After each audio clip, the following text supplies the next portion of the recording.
سلوا التاريخ كم مجدا سطرنا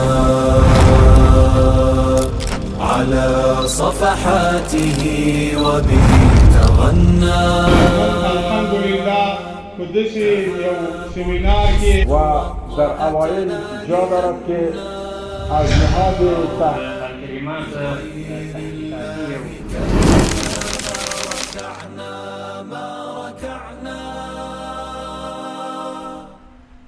د معلم خپل ځای دی، خپل حیثیت دی او د ده خپل شناخت دی او خپله ځانګړتیا ده.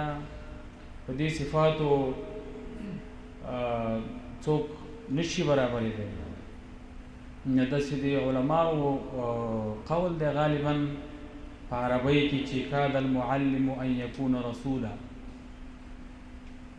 بس وایي چې وحی بنده ده کني هر پیغمبر، هر معلم چې دی دا پیغمبر دی. خو خبره دا ده چې بس دغه د ژوند یو دود وي، یو چا پر یو نوم ونښلي چې دا رئیس دی او دا وزیر دی او دا فلان دی او دا علان دی. زه د خپلو نکاتو ته په کوشش کوم چې په ډیره سادهګۍ ورداخل شم او ډیر دا موضوع په ملګرو باندې بوج هم نشي،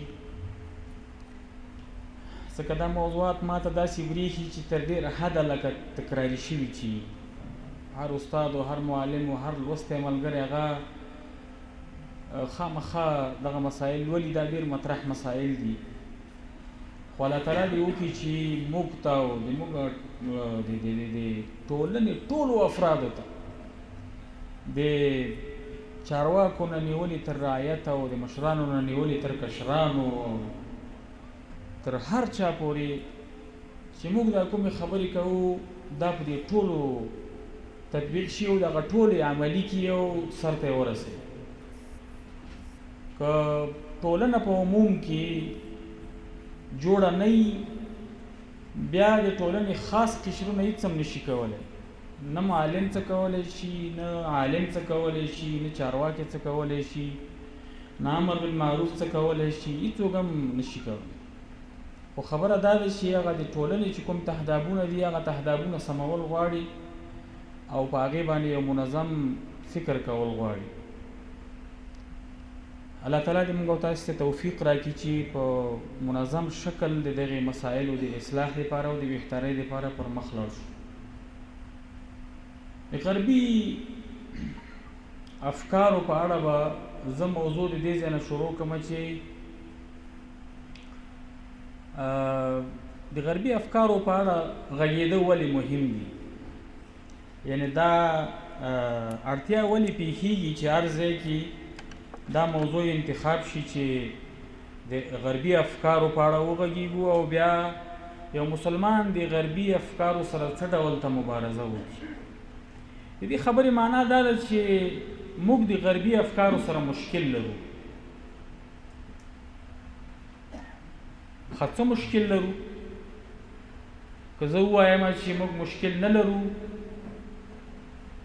نو بیا به څه ځواب وي د دې خبرې، یا به څه تفصیل وي. ما خپله نظر دا دی چې موږ من حیث مسلمانان د هیڅ چا سره مشکل نه لرو رأسا. یعنې داسې نه ده چې دا دین د دې په خاطر راغلی دی چې د خلکو سره مشکلات جوړ کړي، ټولنو سره مشکلات جوړ کړي، د افکارو سره مشکلات جوړ کړي. دا دین د دې په خاطر نه دی راغلی.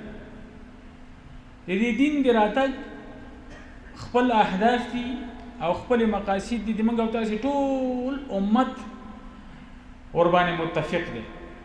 د موږ او تاسې د شریعت 5 مقاصد او دا مقاصد په دې کې د هیڅ چا اختلاف نشته. په تفاصیلو کې به شاید اختلاف وي، په جزئیاتو کې، خو په اصولو کې د چا اختلاف نشته.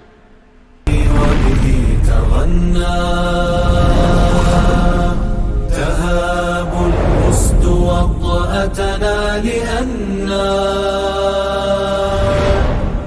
لغير الله كلا ما ركعنا ما